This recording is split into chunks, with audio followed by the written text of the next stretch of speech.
So I had a nice introduction. I'll just give you a little bit more about myself. I am a registered architect. I did not go to school for healthcare architecture, but kind of fell into it in my professional career. And I've started doing pretty much exclusively behavioral health work for the last 5 years. And I think, you know, when I first started, I didn't even know there was behavioral healthcare architects. I didn't know that that was a specialty that you could get into in the beginning of my professional career. And I just kind of happened to fall into it because the firm I was at needed help at the time on a particular behavioral health project, and I just kind of fell in love with the nuance of it and really being able to feel like my work helps people in the time where they're in crisis. You know, if you're an inpatient behavioral health patient, you are really coming to those facilities in a time of crisis. Not only the patient, but also their families. And these are environments that hopefully attribute to their healing and their success in recovery. So I find a great deal of passion now that I've kind of learned what it is and what it means. So today we just have a couple things, a couple of the big headlines that I want to talk about. We'll start with a brief history of mental health. This topic could really be its own lecture. There's a lot of content here, and so I've kind of tried to pull some important pieces from each decade. And then we're going to focus primarily today on inpatient facilities. So we'll look at the design, trends, and best practices of inpatient facilities as a whole. And then we'll zoom in and narrow down on the actual inpatient unit, where the actual overnight stays are for the patients in a behavioral health hospital. We'll look at a couple different behavioral health case studies so you can see how this plays out in the real world and real projects. And we'll end with a deep dive at the University of Kansas Strawberry Hill building, which just opened up in August, and they've started seeing their first patients there. They've come over from 2 other older aging facilities into this really great space that I was lucky to be a part of the design team for. So I guess before we jump into the next slide, I just want to define really behavioral health. I'm not sure, you know, maybe in this class because you already have an awareness of it. I don't know if it's a term that's commonly used, but it essentially is a big umbrella term that incorporates mental health, mental wellness, substance abuse, inpatient, outpatient. It's a very broad term to kind of mean healthcare for mental health, and really spiritual and physical health are all part of that, but primarily mental health. So before we get started, I just want to, this is the first time I've done this, so bear with me technology-wise, but I just want to take a little poll, and this you can do right on your cell phone, so this is now the appropriate time to take out your cell phone in class, and all you need to do is just text Canon Design to 37607. You just do that once, and then you can text your answers. So one word that is a positive descriptor and one word that's a negative descriptor to describe behavioral health facilities. And then, this is the tricky part. So we want to, oh, I think I already messed up.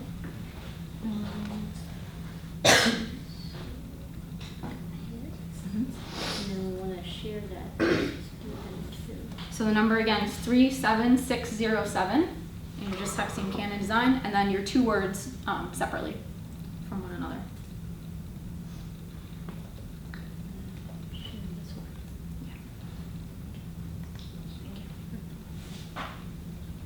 Okay.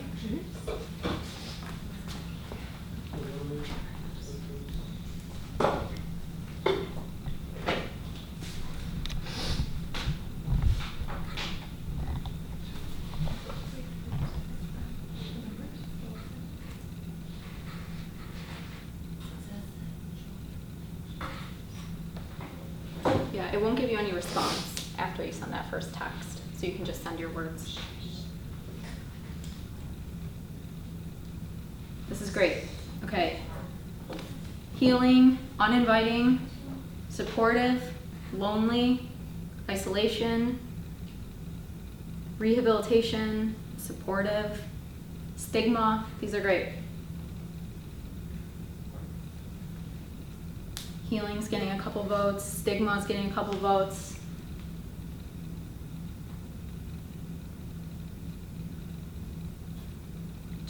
few more seconds.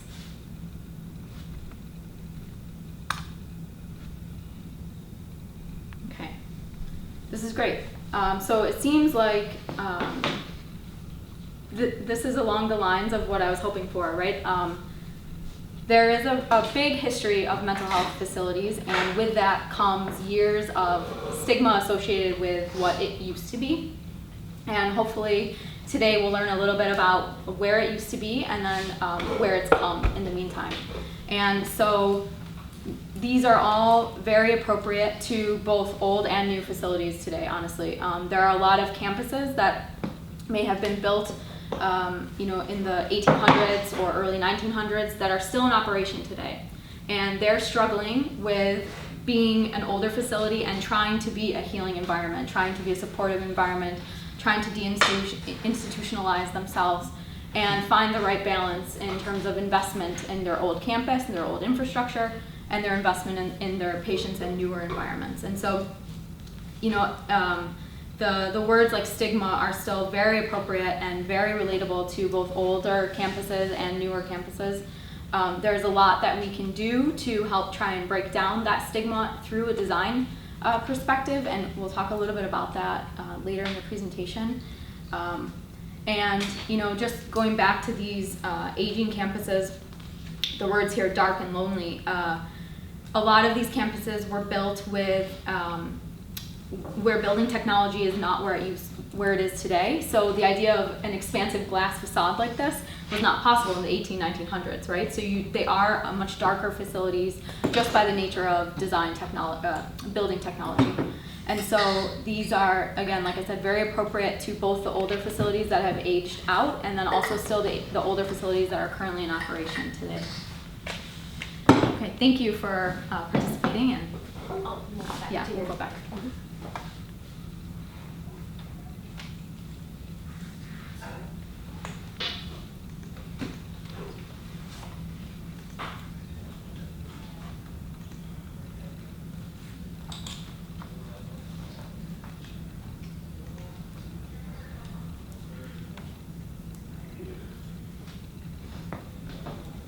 So we'll start with the history. And so the first hospital was built in the United States in about 1753, and that was in Philadelphia.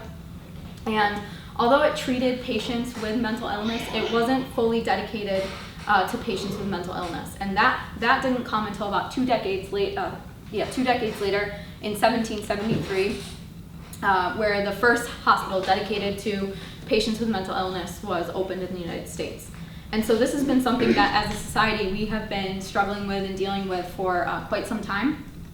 And when first opened, the first one here was in Williamsburg, Virginia. And when it first opened, these asylums, as they were called, had really good intentions. They really were trying to create healing environments for their patients and teach them life skills, teach them, incorporating exercise into the daily routine, really trying to think of it as a mental, physical, and life treatment center. However, in the 1820s and 1870s, there was a really big population boom, and therefore a related boom in the number of inpatients that hospitals that were dedicated to mental illness were a number of patients that were being admitted, And so this really put a lot of strain on the hospitals, and while they were trying to do good for the patients, they really were just bombarded truly with numbers and the amount of housing the amount of patients. And so really it kind of shifted from the hospital and the clinicians being able to treat patients to just really being able to try to do their best to house them. And so that's where things like overcrowded conditions, that's where the stereotype and the stigma really has its origin. And so, this is hundreds of years now that we're still struggling with stigma related to behavioral health care. And so Dorothea Dix, she was really pivotal in the very beginning, trying to work for early reform for these conditions. Now, the early hospitals, most of the time, they were built in very rural locations, and they weren't right in downtown city centers. They weren't adjacent to the town center or anything like that. They were kind of out of sight, out of mind. And so awareness from the general public was something that didn't really happen. And so it took people like Dorothea Dix to start advocating for these facilities and start bringing the conditions of the overcrowded asylums to the general public knowledge. And she helped get some legislation passed, especially in Massachusetts, that changed the requirements for at that time, a mental health hospital. And so you can see here just from these images, this is Rusk State Hospital, and this is in Texas. It opened in 1919. And you can just see the extent of what an old campus looked like, how many buildings populated the campus and how spread out they were. So just even the idea of using resources, now they're kind of trying to operate, this might be 23, 25 different buildings on one campus, and then zooming out a little bit more, you can see how rural of a setting this is. And that was very typical to a lot of the early asylums. Like I said, out of sight, out of mind. Another name to mention is Thomas Kirkbride. He was a psychiatrist turned architect without the student loans, basically. He started out going to medical school and worked as a psychiatrist. He was actually the superintendent from one of the first hospitals. And then he decided that we're doing it all wrong. He was trying to solve the issue of overcrowdedness and also create healing environments for the patients. And so he dabbled in architecture and came up with what's known as the Kirkbride plan. And this had a big influence around the country. Don't quote me on this exactly, but I wouldn't be surprised to find out if there was a Kirkbride hospital in almost every state. So really big influence on the nation's treatment and facilities for mental health. And in fact, to let you know that our histories, where we come from, are related architecturally, the Buffalo State Hospital, built in 1895, started much earlier, but finished in 1895, was based on a Kirkbride plan. This architect officially, stamped and designed by Henry Richardson, influenced by the Kirkbride plan. And then Osawatomie State Hospital, which opened in 1857. This used to be known as the Kansas Insane Asylum. It was renamed to Osawatomie State Hospital. Was also based on the Kirkbride plan.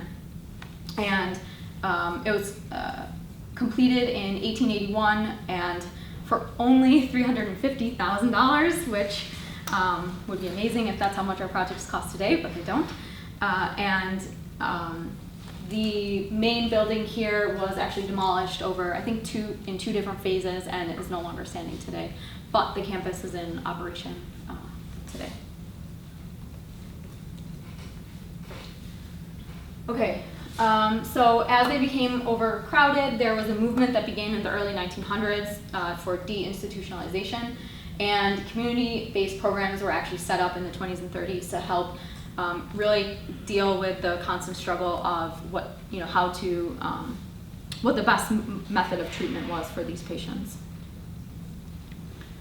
And more recently, in the 50s, psychiatric drugs came into the practice, and this helped introduce medicine into the treatment, and that changed kind of average lengths of stays and the ability for patients to really leave the inpatient setting and go back to daily life in society.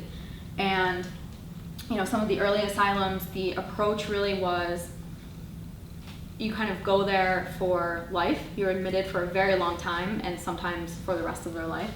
When the drugs came about, there really was a lot more opportunity to a lot more severe diagnoses to have those patients return to society. And a couple other mass culture awareness, including movies, where people are starting to now talk about the conditions. And I'd be remiss to not mention both the opioid, what's the word I'm looking for? Crisis, okay. The opioid crisis, and also recent mass shootings in the country. Now, these conversations have added to the idea that this conversation is taking place more nationwide now. It's in media. However, mental health, it does play a role sometimes in mass violence, but it is a limited role. There's actually been studies that show that the percentage of people involved in mass shootings, only about 25% of them have a known mental health condition. So associating that mental health with mass violence doesn't really help get over the stigma of mental health when it is such a low percentage of people that you can make the correlation between. And so it's important to keep the conversation, yes, it might have a role, but it is a limited role, and what can we do to help, really society as a whole deal with mental health issues. I think Peyton has a question. Yes, sorry, yeah. I have a question. I've heard the statistic that people with mental illnesses are more likely to be victims of violence or abuse. Is that something you found in your research? I haven't seen that, but do you know maybe in what setting that would be? No, I don't know. Yeah, okay. That's interesting. I'll look into that. Thank you. The good news about this being in the conversation is, I'm so sorry, I jumped ahead. I'll finish the slide. The good news about this being in the conversation is that government funding has increased, and people in mass culture and mass society are starting to have this conversation. So that is a good silver lining, but it hasn't really helped with the stigma. Okay, jumping back a decade because I skipped it.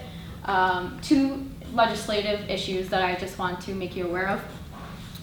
One was in the mid-1990s, and this is in the Bush era. And the slide is really wordy, but we're dealing with legislation, so I think it's fitting. So I'm just going to read this so that I get it right. So the lifetime dollar limits on mental health benefits to be no lower than any other dollar limits for medical and surgical benefits. So this is a pretty big deal.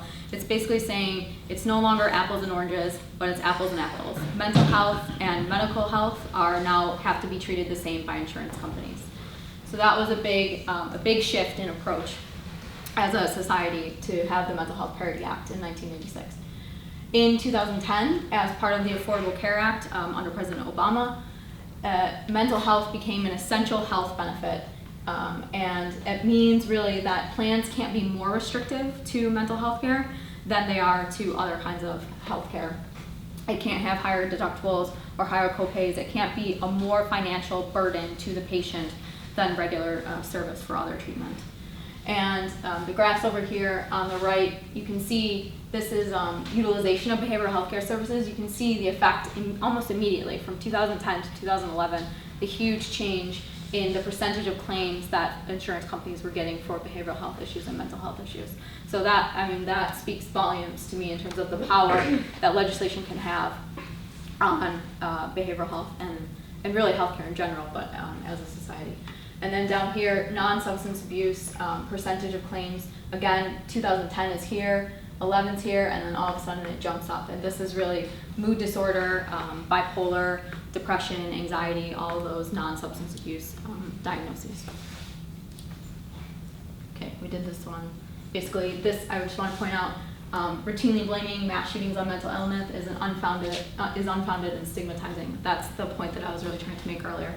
Sorry for skipping a decade there. Okay, so this also has really big impact financially on our economy. There's emergency room visits for patients that are in crisis. There is a struggle right now in this country to provide appropriate mental health treatment for people in the prison system. Really big struggle and need right now.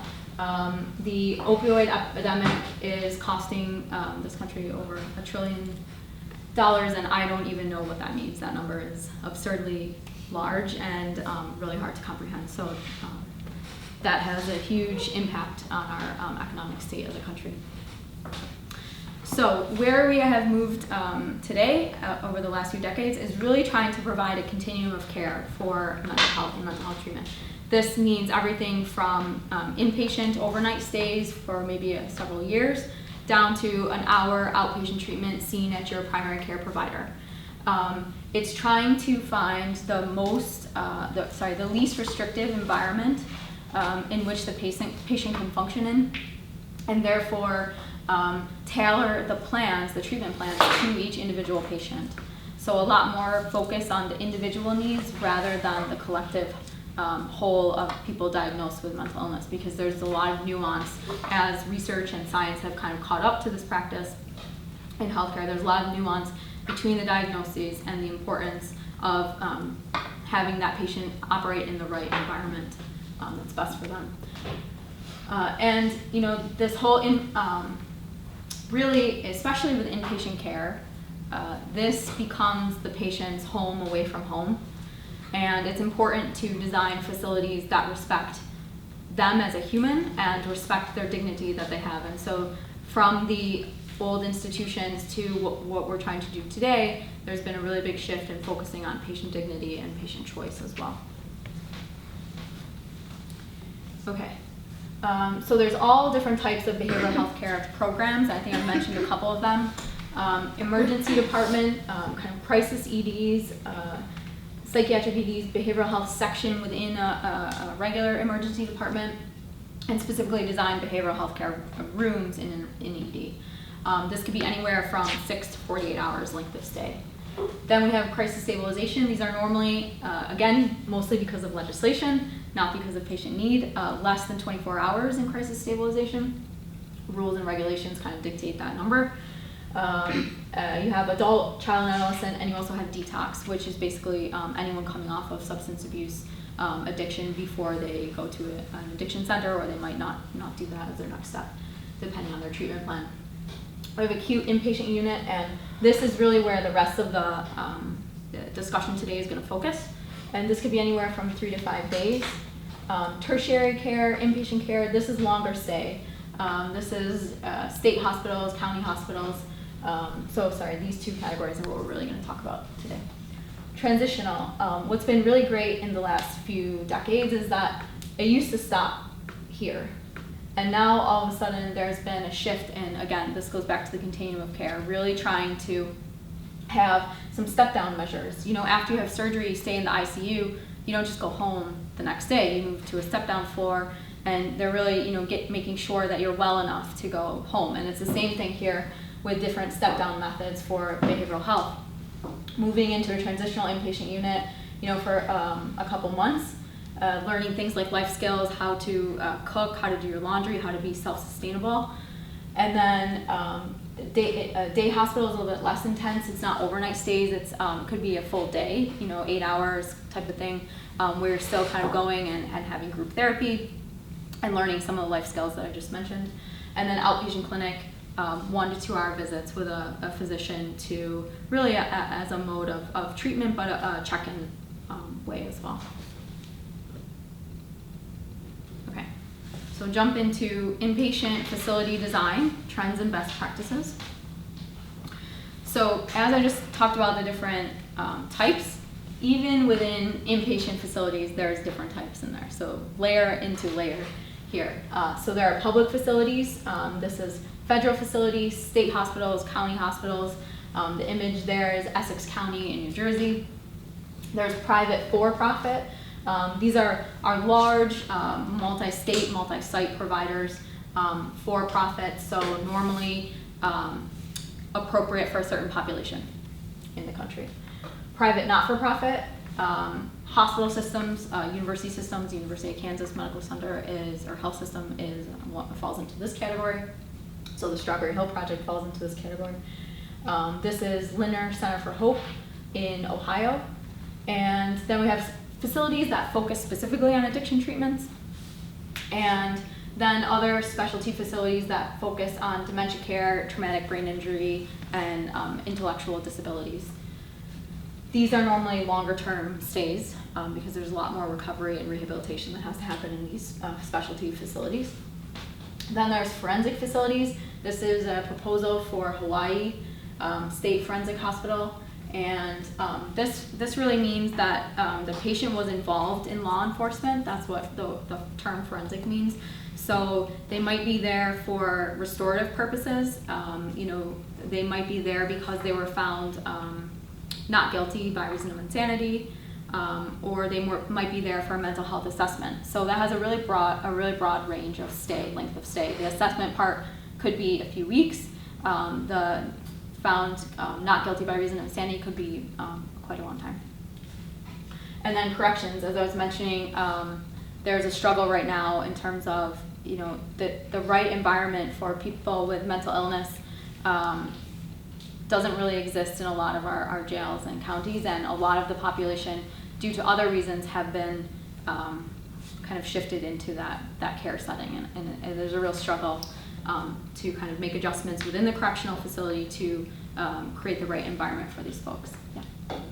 Is that also for like war veterans who have PTSD, or is that a separate VA issue? Yeah, so PTSD, you can find those both in the private for-profit, private not-for-profit, and public. They're kind of in that category, and those would, especially VA, those would really probably almost be federal facilities over there in that category. Anything else? Okay, so I alluded to this a little bit, but there's been a really big shift in approach, clinically and environmentally. So as I kind of mentioned, the older facilities were very institutional, and they were more about segregation. Now we have the idea of integration, we have patient choice, we have community mental health centers, we have continuum of care, we have open environments, bright environments, healing environments, and the architecture really can help support this new treatment model. A lot of times in the older facilities, the staff are really doing their best to work within bones that just don't let them do what they need or want to do. That's one of the struggles with the aging facilities. So there's a couple big components of mental health hospital, and this is an average taken from our projects over the last few years, maybe over the last 15 years. And so there's the inpatient units themselves, and that makes up about 50% of the hospital. Then you have a therapy mall, which includes things like gymnasium, sometimes a pool, art classes, group therapy classes, hair salons sometimes, other amenities, if you will, other spatial programs that patients can go to during the day. Sometimes a hospital will also have outpatient. If they do, it normally makes up about 12% of their space program. Administrative, just to help with the operations of the hospital, about 10%, and support spaces, back of house, laundry, dietary, kitchen, things like that, about 9%, a little bit under 10%. And the average departmental gross square footage for per bed is somewhere between 1,200 and 1,400 square feet of space. So if you were to do a takeoff of one of the Kirkbride plans, say for example, that number square foot per patient would be quite low.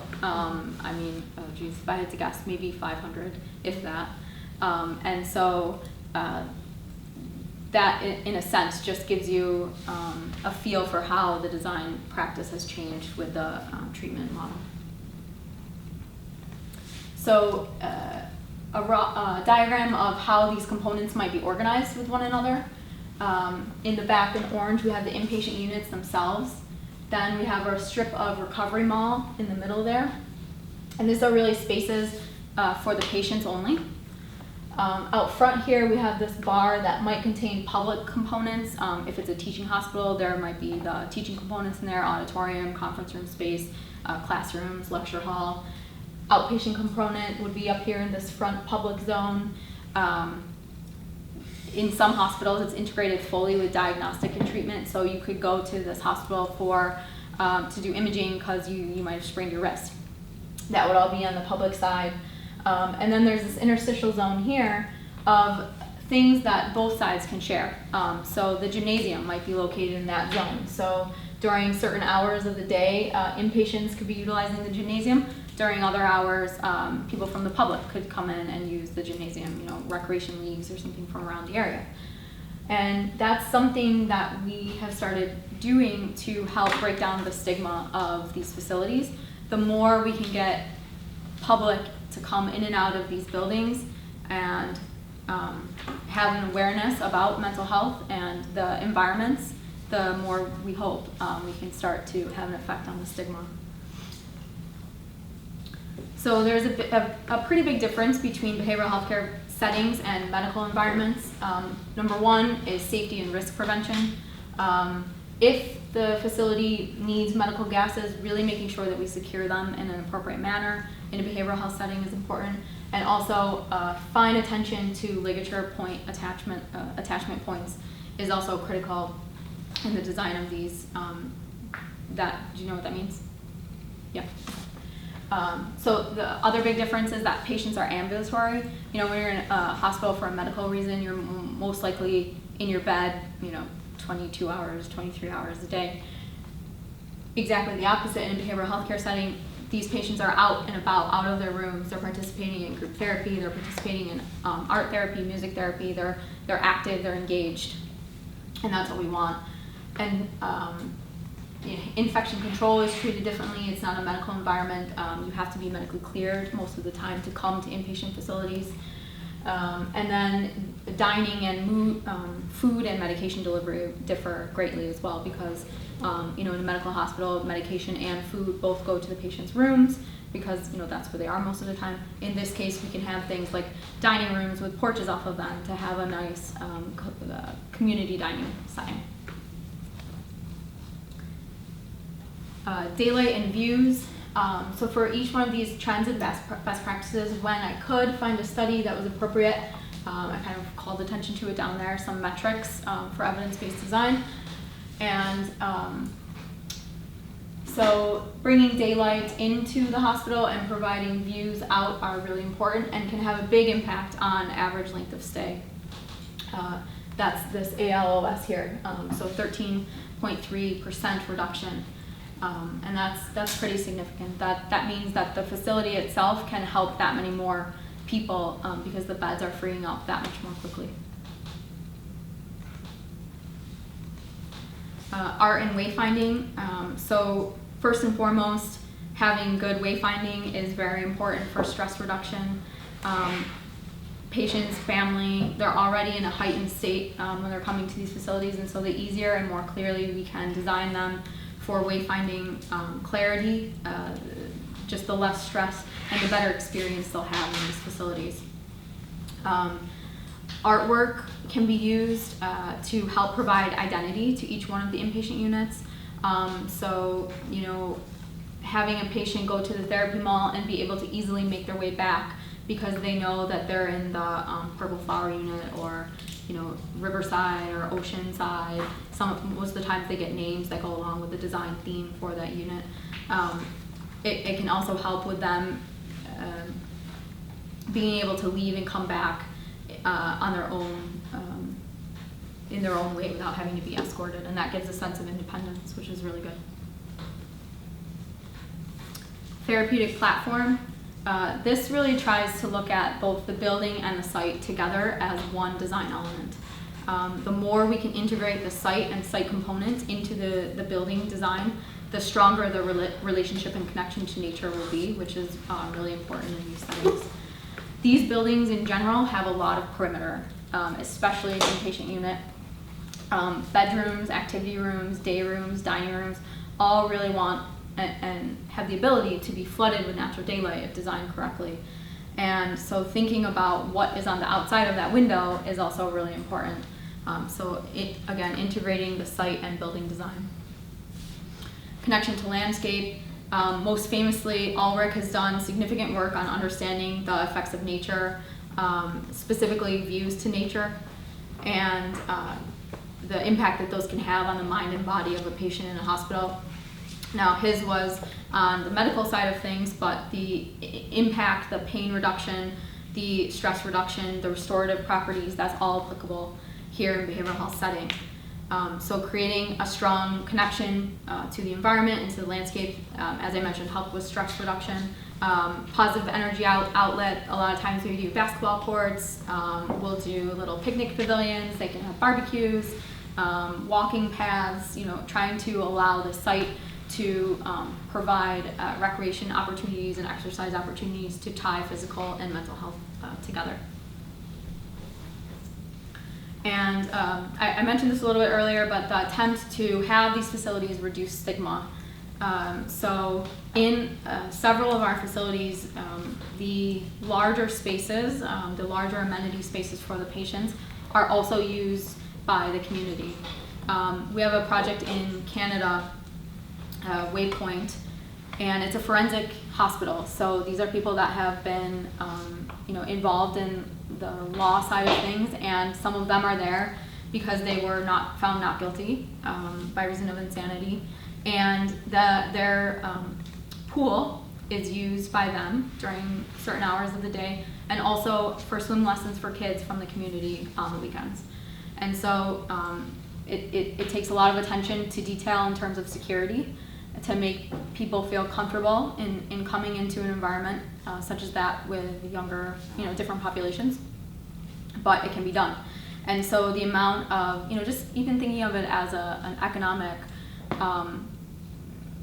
resource for the community. Right now, the community is no longer having to build a pool, and there can be some sort of shared funding. We could really start to, if we find the right client and the right environment, this could really go a long way in terms of really helping to better the community as well and having shared resources. So here's an example of a multi-purpose room. We have school groups meet in this room at Essex, workout and fitness area, at Western State, gymnasium, and pool. These are all larger, high-cost amenities that can be shared with the hospital and the community. Okay, so we'll zoom in a little bit further into inpatient unit design and just talk about some best practices and trends there. You're doing okay, right? Mm-hmm. Okay. 2:30, right? Okay, so ABCs of inpatient unit design. A, the activity space, B, the bed space, and C, the clinical space. 3 big components. The A are things like the dining room, the group rooms, the consult rooms, the activity spaces, the quiet rooms. B, bedrooms. There's been a big shift to go to private rooms as much as possible. It does depend on the patient population, and we kind of have this conversation with our clients quite often. Is there a balance between semi-private and private? Is it all private? Does your patient population actually benefit from semi-private rooms? Elderly population, they find sometimes actually benefit from a semi-private room, a companion, a friend, someone to talk with, a little bit less mobile and out on the unit oftentimes, so having that companion is helpful.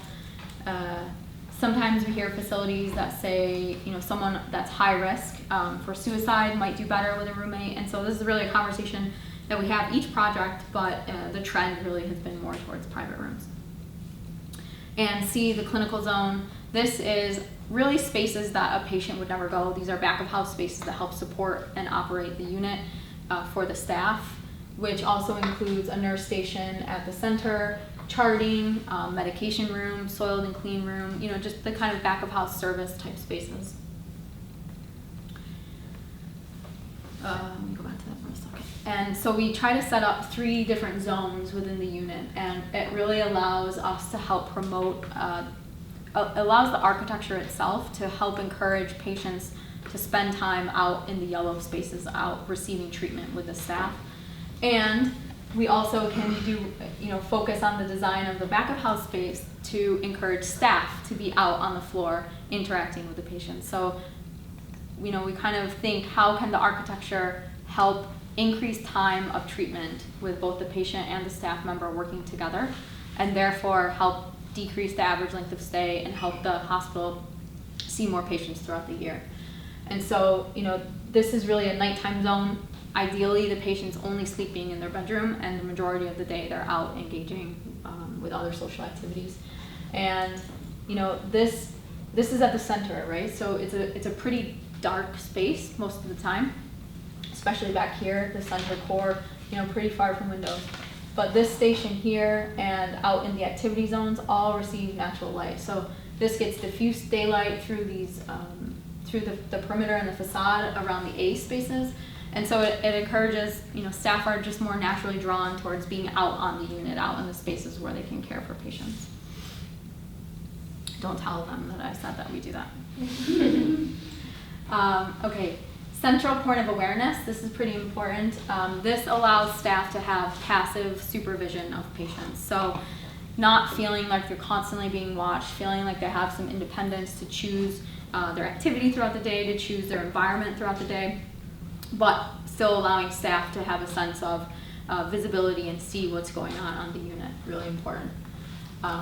Hard to achieve.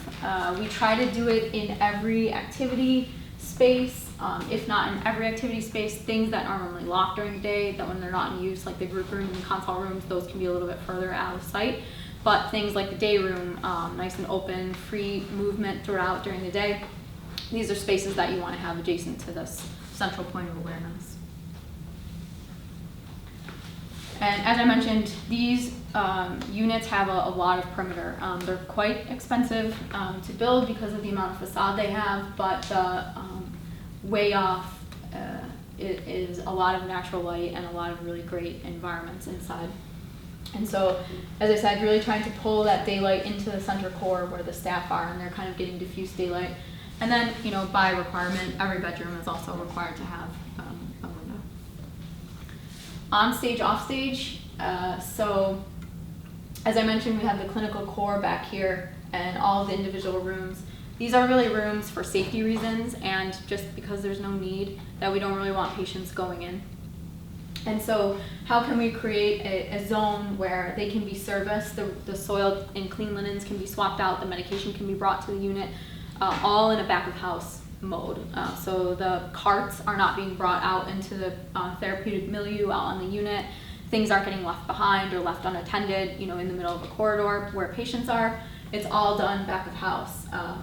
Staff can come on the unit, go to the lounge, put their lunch away, check their email, kind of mentally prepare to step out onto therapeutic milieu in the middle here. And so it really helps with stress reduction for staff as well, having this zone where when needed they have a little bit of respite off the unit, because ultimately, you know, patients here for 7 days, staff's here for 15 years, right? So they're also someone that we talk a lot about creating the right environment for. Different things we can do to help the unit separate itself by different populations. This might be male-female gender. This might be age, adolescents, and you know, teens. This might be by diagnosis, depending on how the unit operates and what the clinical model of treatment is. So even though it looks like one big, you know, cohesive unit, by putting in specific doors and allowing access to living spaces from within the bed wings, there could be nighttime separation, there could be daytime separation. There's built-in flexibility. You could open up this wing and all of those day spaces into one. So if your census shifts, you know, you now can operate kind of a two-wing cluster here and still keep this one separate. The only thing we know for sure that doesn't change is that the patient population always changes. That's the only thing we know. For sure. And so the idea of flexibility built into these units is really important. Sometimes, I don't have a slide for this, but I can talk about it. Sometimes at the end of the wings, right here, even if we kind of mirror this unit over itself, we now have connectivity between two different units through the bed wing. And we can, through cross-corridor doors, say, this unit that deals with a certain diagnosis, you now need 2 more beds all of a sudden. We can open it by opening and closing the doors in a specific manner. We can now give 2 beds from this unit over to this unit. So it's called a swing bed idea. But again, just trying to build in flexibility because of the population change that happens on a daily or monthly basis. Okay. Choice of environment, really important. I mentioned all the activity spaces, also the bedroom. So we have a range of spaces that the patient can be in throughout the day just on the unit. That doesn't take into account all the spaces that we talked about off unit. And so they can participate in community or group activities, or if they're just not feeling like it, they just feel like they want to read a book or a magazine, they can go more to a quiet activity space and do that.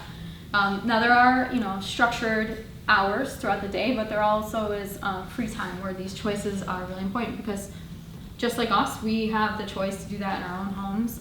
You know, hang out in the living room, hang out in your bedroom, read a book, watch TV, that kind of stuff.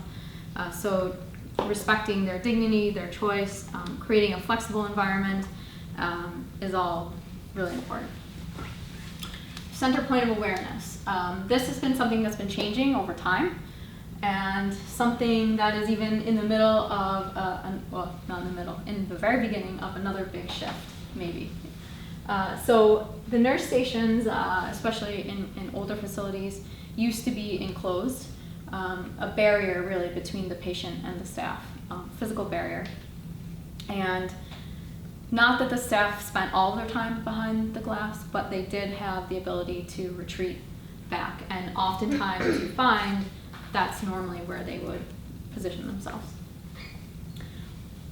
It's taken a little bit of time, but a lot of the newer facilities have shifted to an open model, an open nurse station, and this is really trying to break down the barrier, have more interaction, more personal relationships between the clinical staff and the patient, and start having the patient involved in their own treatment plan. That form of engagement and control that they have over their life and their treatment plan is really important.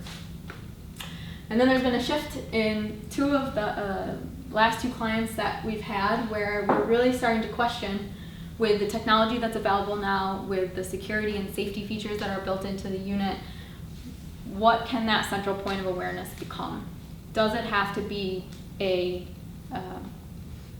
in my mind, maybe being a little bit unfair, but an us versus them focal point. Staff behind the counter looking out. It's kind of at the center. It's a position of power. Panopticons. There's a lot of really good examples. And so, what can we do to break down that space and give it back to the patient? Because ultimately, that's who this space is trying to serve. So these are two different projects. This is a child and adolescent facility. So although there's a formal reference to a nurse station, this is a double-sided space. So staff can sit on this side, they can sit on this side, the kids can sit on one side or the other, and it's really a low sitting table, not a high counter, where they can just do a puzzle together while the staff is also kind of keeping an eye out on the rest of the happenings on the unit. And so really making it much more interactive. This one in particular here, this is a project in Baltimore. The client said, we don't even need a nurse station at all. I don't want my nurses sitting at the nurse station. I want them out on the floor. They have tablets, they're mobile, they can move around. We want them engaging with the patients. So make that a little lounge for the patients. So no nurse station on that unit altogether. And so this is kind of an emerging trend here. So even though those are a series of best practices, these ideas and concepts can manifest themselves in a variety of different ways. It's not just copy-paste from facility to facility. Each project is influenced by the patient population, by the client, by the staffing ratios, by the patient population, if I didn't say that, by the site. That's a big one always. And so the form, geometry, the architecture of these spaces is constantly changing. It's different and site-specific for every single project by far. Okay, case studies. A couple case studies here, and then we'll take a deep dive into Strawberry Hill. So this one I just want to show you because we spent a little bit of time talking about old campuses. And I mentioned the struggles that they have and how to deal with the aging infrastructure and the fact that they're operating 20, 30 different buildings on a campus, and from a resource perspective, it's very draining. Heating and cooling alone, a 150-year-old building is challenging. So this is at Terrell State Hospital. It also was based on a Kirkbride plan in the early 1880s. I think it maybe opened in 85, was built in 1882. And they still treat patients, but the Kirkbride building no longer exists. Given the population flux and swing that we've seen, the building got some additions and then got torn down. So the Kirkbride building doesn't exist, but the hospital is still treating patients. And what they wanted to do was look at a consolidation plan. How can they take kind of all these disparate buildings and create one connective campus that integrates itself with the historic nature of the building. So this is the main admin building here. This is the piece over here. and had some history to it. It's not the Kirkbride one, but it does have some history to it. And patients come through this as kind of the intake zone and then make their way back into the inpatient zone over here. And they had a child and adolescent area over here that they wanted to allow, like the gymnasium and the recovery mall aspect, allow patients from the child and adolescent area to use that too. So this was a concept plan that we put together for them. A couple buildings came down, but not many because they were a little bit more spread out over in this area. And then we were able to put all the inpatient units with the therapy mall, some support here, the dining and things like that were in that building, and really create a lot of outdoor recreation space for them. Given that it was in Texas, the circulation was all open air, and so they could really move between those buildings and across the quad relatively easily. Virginia Treatment Center for Children. This is a 32-bed facility in Richmond, Virginia, and there's a plan for 16-bed expansion. It opened summer of 2008, so it was a relatively new operation, and it was really conceived as a pavilion in the park, so trying to create a calm and healing and inviting behavioral health care facility for children. How do hospitals deal with when the patients have like multiple diagnoses of different types? Yeah. So there's always a primary diagnosis, and even with substance abuse, there's oftentimes a co-occurring disorder of mental health, and the assessment will always determine the primary diagnosis, and that is what will be treated first. Oftentimes, I believe, again, I'm not a clinician, but I believe that one, the primary diagnosis can be a driver for what that co-occurring condition is also. So by starting with the focus on the primary one, they can maybe get to the crux or the root of the secondary one as well. Okay, so this has both inpatient and outpatient settings, and let's see, this is the project that I gave you as an example where we started to really break down the nurse station. So this is the center of the unit, and they still have the central point of awareness that they were looking for, but it's much more interactive. So because this facility is relatively newly opened, a lot of metrics haven't been derived yet. So really what we know is that we're allowing the system as a whole to increase both their inpatient and outpatient treatment by quite a high amount, 25% increase for inpatient, and 6,000 to 22,000 annual visits for outpatient, so tripling that.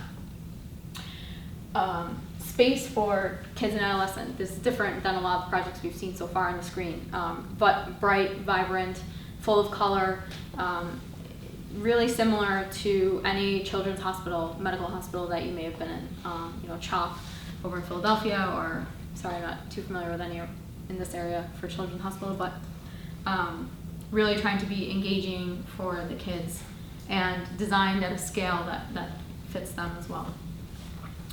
This is, yeah. Does the children one that you just went over, do you guys consider like development, because they're still like developing like their bodies and everything and stuff? Does that, Yeah. like, does the design consider that? Yeah, so age appropriateness is a focus that we do, and this is a little bit tricky because there's a little bit of conflict with the idea of flexibility and age appropriateness. So a 5-year-old versus a 15-year-old, they don't want the same graphics, they don't want the same seating, they don't want the same, even private versus semi-private room might be different for a 5-year-old than a 15-year-old. Yeah. And so the challenge is always trying to design a universal unit that, even if it's just through paint, something that can easily be changed in the future as the patient population shifts, it can create a different environment for a 5-year-old versus a 15-year-old. Okay. This is a really large facility located in Ontario, 305 bed, with a huge range of services: inpatient, transitional living, outpatient, community care, education, research, all integrated. It's called like the Center for Integration, actually. Yeah, Center for Integration Healthcare. So it lives up to its name. It has everything right on one campus, and It also is located in an area that is pretty dense. McMaster University is across the street, populated communities, residential and kind of commercial, populated right around this area. And so this is one of the facilities that I showed you from before where a lot of the components are used by the public.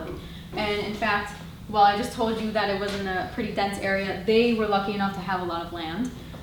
So they have a lot of green space around it. They have a lot of playing fields. These are all used, depending on the time, by the community. Little League games played at the baseball diamond. And then they have a corner park here. It's a really walkable area, so people constantly traversing this corner park. They have farmers markets there. They have art shows. They have musicians playing. Pretty much, they try to do it in good weather about once a week. Have something happen on the plaza. And again, the idea that we're bringing, this is a center for everyone in the community, regardless of what medical or mental issue you are coming to be treated for. Okay. So about 70% of the spaces in this facility had direct access to daylight, and we talked about the reduction in average length of stay that can have. So this one was about almost 15% here. And this one is really important. The rate that the patients were making it to their follow-up appointments went from 15 to 75%.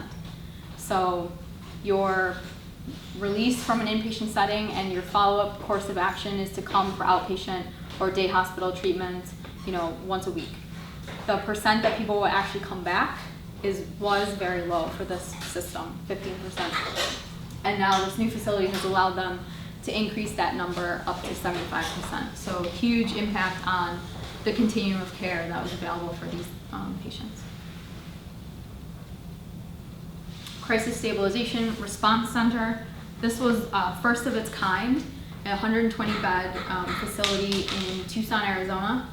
And it really also has big continuum of care aspects, but incorporating different components. So crisis stabilization we talked about before as one of the models of treatment, and this is again under 24 hours, but it really helps people come to the facility in a time of crisis, but also give them enough time to de-escalate so that the providers can do a true assessment. It's hard to really get a good understanding of the patient when they're in a really elevated crisis demeanor. And so by giving them enough time, they can really talk with them and have them de-escalate and come up with the best treatment plan for them. Going back to this idea of treating them in the least restrictive environment that's right for them. This also had some outpatient services and inpatient beds as well, with 120 beds.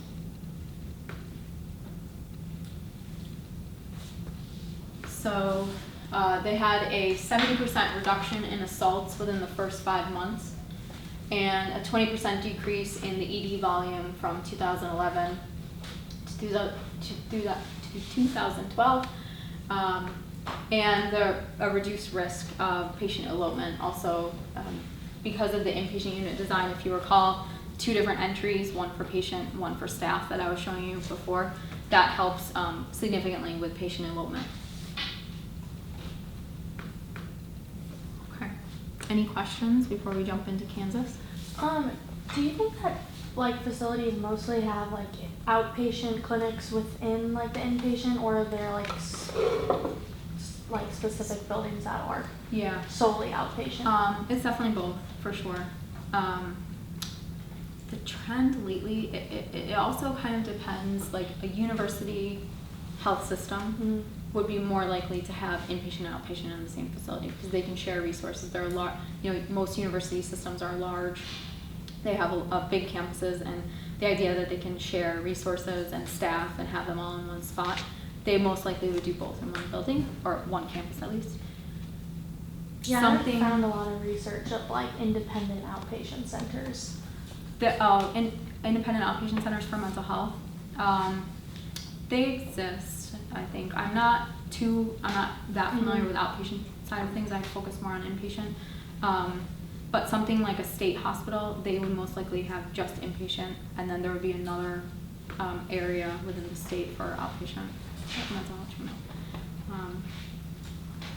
Just trying to to think of our projects that we have.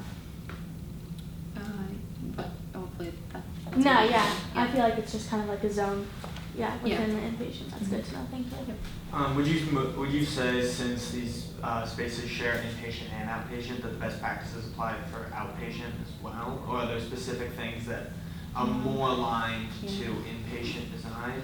Yeah, the majority of things, like the amount of perimeter, the amount of daylight, outpatient treatment is an hour at a time, 2 hours at a time. It's a lot of small consult rooms, basically, right? 120, 10 by 12. And it's not really possible to have the amount of daylight into those spaces as it is to get daylight into the inpatient setting. And it's not necessarily as needed. Now, waiting spaces for outpatient, group therapy rooms for outpatient, dining spaces for outpatient, especially the day hospitals, they'll actually dine right in the facility. There are the shared common spaces, connecting corridors. Those all, we really try to instill the connection to the landscape, views and daylight, all of those things that we covered for inpatient. Those elements can make their way into the outpatient design as well.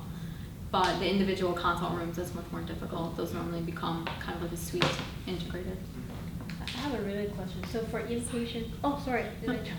I skipped you like two or three times. I'm sorry. I'll come. It's just, so you have, the inpatient have a lot of focus on the patient safety for mitigation prevention. So does that apply to outpatient as well? Or not as much? Not as much, and it depends. We have that conversation too with the client.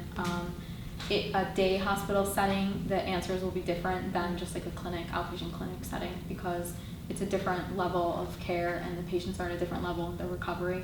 So safety features from an inpatient unit might overlap with day hospital, but most likely in a clinic setting, it will just be kind of like a primary care clinic setting. It's better be good, I've been waiting.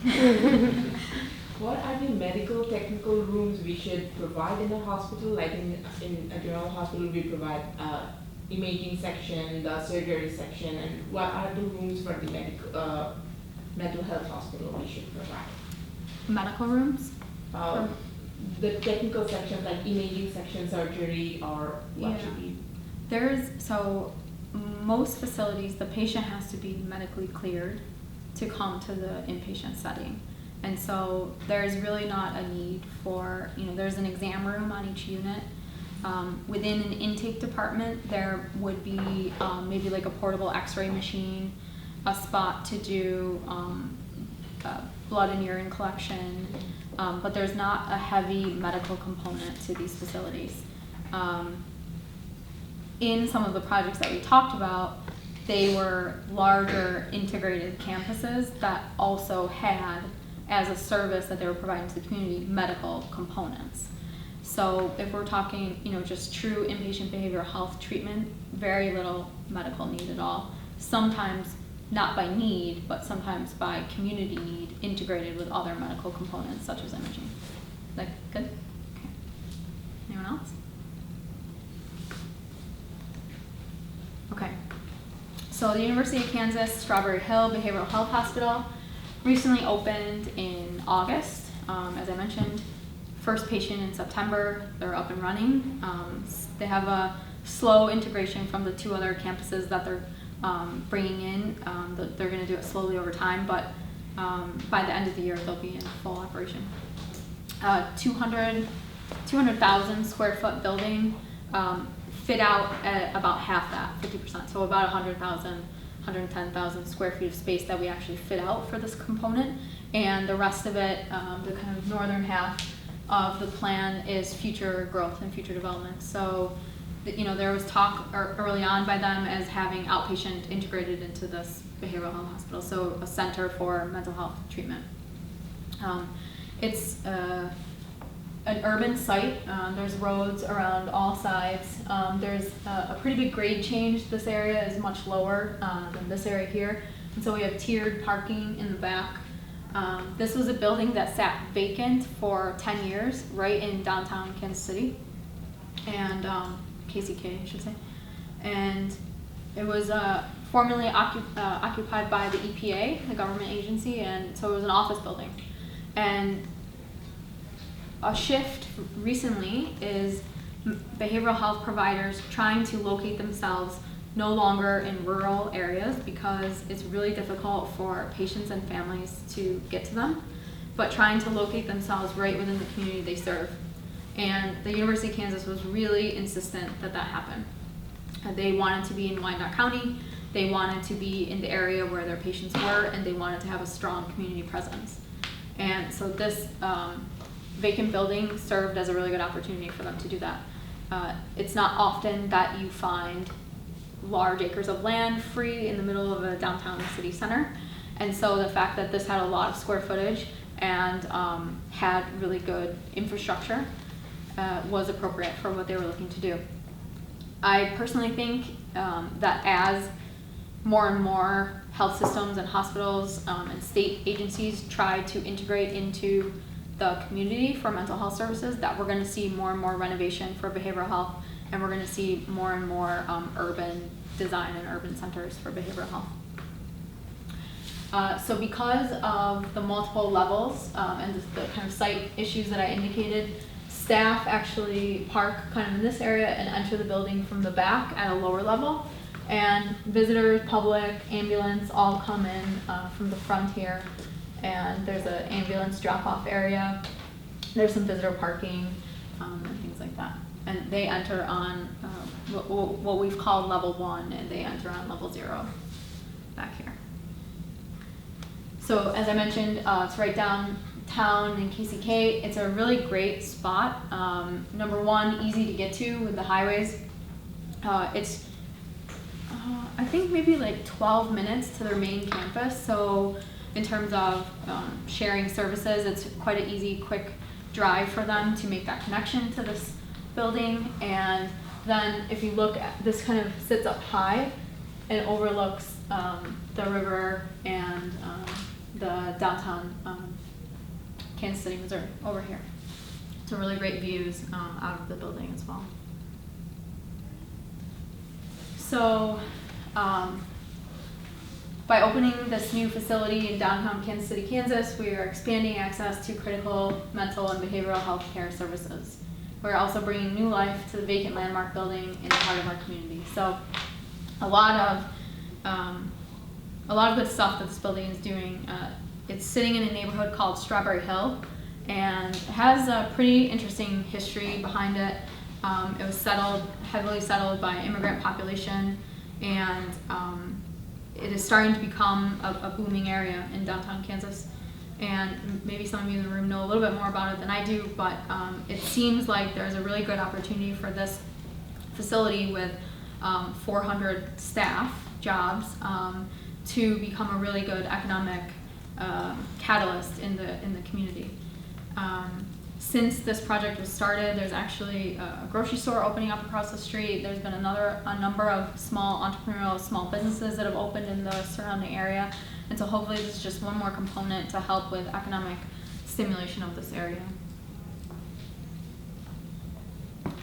Another quote here: "This is truly an amazing transformation of an empty office building into a vibrant place for care."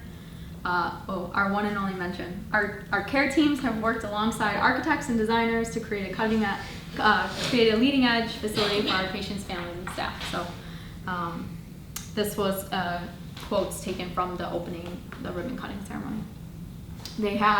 They've been doing a ton of work. The university has been doing a ton of work for community outreach. They actually opened the building up before they started seeing patients for the public to come and tour it. I think Sherry told me that they had about 300 people show up for that last round of public meetings right in the building to see the facility. And so they've worked hard with the neighbors, the businesses, and the council members to make sure that this project has a positive spin for the community and it has a positive impact. So the section of the building, really unique. Has a giant atrium in the middle. It's covered with this glass dome. And so at first, it's kind of like, this is really nice, bright, and open space, but how do we make sure that the atrium doesn't become a barrier to the patients, both physically and visually, and how can we bring some of the good stuff that's happening down on the lower level of this atrium with a planter zone, how can we pull that up into the patient units? Because the units were going to be up on the higher floors, and there really seemed like a pretty big disconnect from what was a really nice space down on level 1 on levels 2 and 3.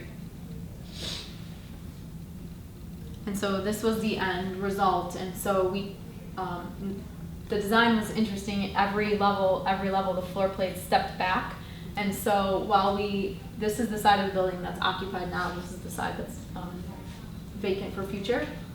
So while we kept a step back and the units here are stacked there, we tried to really pull the green space from the lobby here, from the first floor all the way up to the patient units, and make sure that we have different levels of green space that we brought in and up on the building. But you can see that's the view that I was talking about, a really great interior environment for this kind of care. So there's a lot of stuff that I mentioned that supports a behavioral health hospital, the admin, the back of house services, dietary. This one actually has a pharmacy, there's security components. So this is all on the lower level, and the staff entrance is back here from the parking lot that I showed you on the site plan. So this is kind of a service level, if you will. Then on the upper level, where we have the public access and the ambulance emergency vehicle drop-off, this is the front face of the building. There's a lobby and waiting area, which is that image there. There's the intake department here, which is really the patient's first point of contact, and so trying to make that as open and welcoming and a dignified experience for the patients was a big focus for that area. And then the admin and judicial suite that help support the inpatient units up above. One of the big struggles on this urban site, and will be for any urban behavioral health facility, is how to provide safe outdoor access for the patients. This went around back and forth. They used to be located over here. At one point it was elevated up in here, and we were doing some facade work. In the end, we decided the appropriate place for it was here on the corner of the site, and it's accessed via this patient elevator. They come down here and directly out to the outside in this image here. So a little bit of a walk, but it's good to kind of bring everyone down from the unit, have that walk and experience the buildings, walk by this central atrium here as they come down and go to the outside. There was a lot of discussion on what this front entrance should look like, what the lobby and waiting area should look like, in terms of balancing the right level of security and balancing the right level of welcoming environment in here. So when you have the head of security sitting at the table with the head clinician, there's a lot of intense conversations that happen, and our job as the architect is to try and hear from everyone, hear their concerns, and try to seamlessly put together a design solution that solves their biggest issues. So there is a security process. Everyone goes through security screening to come here, but we didn't want it to feel like, you know, you're coming into a maximum security prison. This is a behavioral health hospital, and so your first view is not of metal detectors. Your first view is not of a glassed-in person sitting behind, sitting in a desk. Your first view is welcoming, and then the security component of it is off to the side. And so after you are kind of meeting with the receptionist, you let them know where you are, you get your badge, then you can kind of move through the locker area, put your stuff away, and then go on to go through security. So that was a big area of a little bit of contention in the design here, or during the design process, I should say. So upstairs on level 2, there's a 24-bed inpatient unit and a multi-purpose room that's available to both levels of inpatient units. This is the main nurse station here that you would see when you kind of walk onto the unit. Some artwork on the walls, some color, and this is the main dining and activity room. Again, so you can see what the view out is into that central atrium space. This is the upper level, showing a variety of spaces. This is one of the quiet rooms. So piano, comfortable chairs, still a television for different things. They can also do like teaching on that television as well. And then one of the activities, the group room actually. So back to the zoning and the colors for the ABC diagram that we had. Now, this looks nothing like the form and the shape of the other plan that I was using as an example. And one of the struggles of renovation is that you're stuck with the surrounding perimeter, right? The existing structural systems are in place, the existing facade is in place, and how can we take best practices and apply it to the constraints that we have at hand. And so that's why this one looks a bit different. So we didn't have the freedom to really form and shape the building as we would in a new build. But we did the best we could to still achieve those same principles. And if you remember that the manifestation of a concept can happen in many different ways, that slide, this looks like some of those on there in terms of a bar, more racetrack configuration. And this is still a really great way to get one point of awareness. It just takes a little bit more points and a little bit more specificity on how they're going to operate the unit. So we now have smaller clusters and neighborhoods operate over here, in the middle, and then over here. And so it just helped break that 24 bed down into smaller zones and smaller clusters. Actually give it a little bit more personal feel.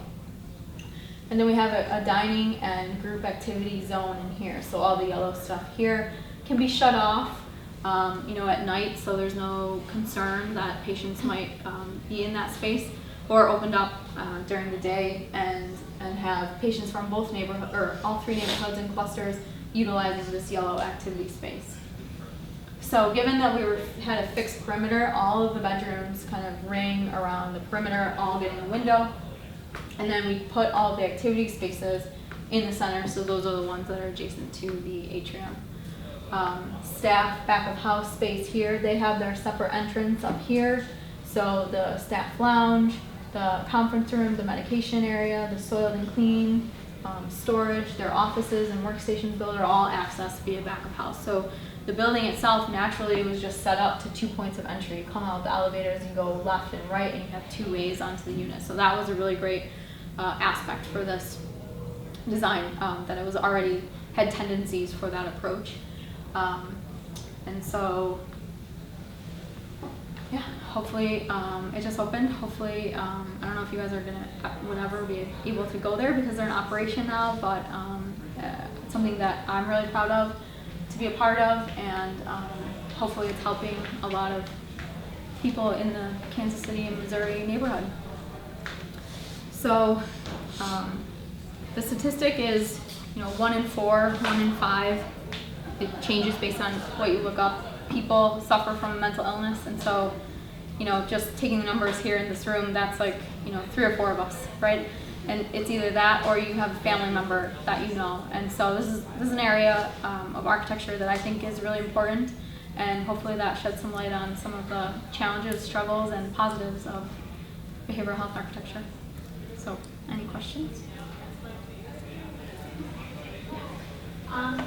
How, or with the new trends in this field, how does it help with staff retention? So the part that I was saying that, staff are here for 15 years, that's something that's really important to keep in mind every time you're designing a facility like this. And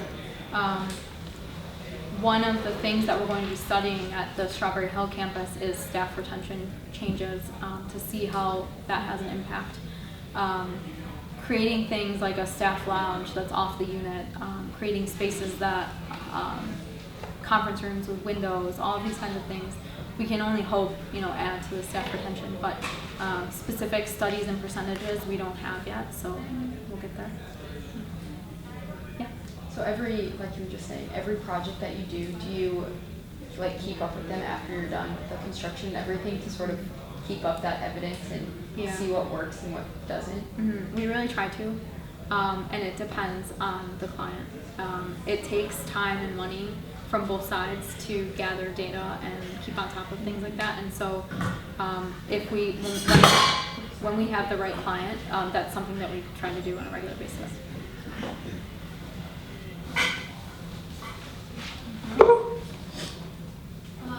When mental health patient admits in a general hospital, how the design of the general hospital actually responds to the behavioral issue of that patient? Yeah, that's a good question.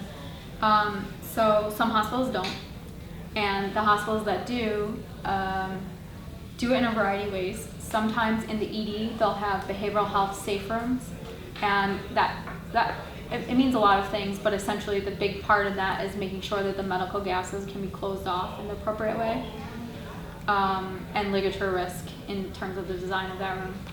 Other hospitals have behavioral health suites, so there might be 6 rooms that are run as a suite that are dedicated to behavioral health patients that come in for medical issues as well. You know, that's another example of co-occurring, where they have a medical issue and they say they're diabetic and they're having an incident and they have a mental health condition. They're going to be in a medical hospital, and so this dedicated suite in a hospital, that helps. But you know, I don't know the percentage, but I think the majority of the time, when they don't have a suite like that, which is a lot, they have a one-on-one staff that sits with them 24/7. Someone is always with them, and that's another way that they try to deal with that. They have behavioral health response teams sometimes in hospitals, so if there is a critical incident, that team who is educated on dealing with behavioral health patients and the right methods to use for de-escalation, no matter where they might be, you know, in cardiology, they might be in peds, they might be all over the hospital, and the response team, when the alarm, you know, the code is basically called, come from wherever they are to the situation. So they're, you know, everything from the one-on-one to having a specialized suite is a whole variation of how the medical hospitals deal with that condition.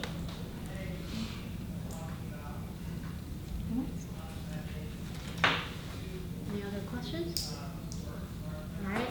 Well, let's give Stephanie a round of applause. Thank you for a really wonderful lecture for everybody, and I really appreciate that you walked through the history and then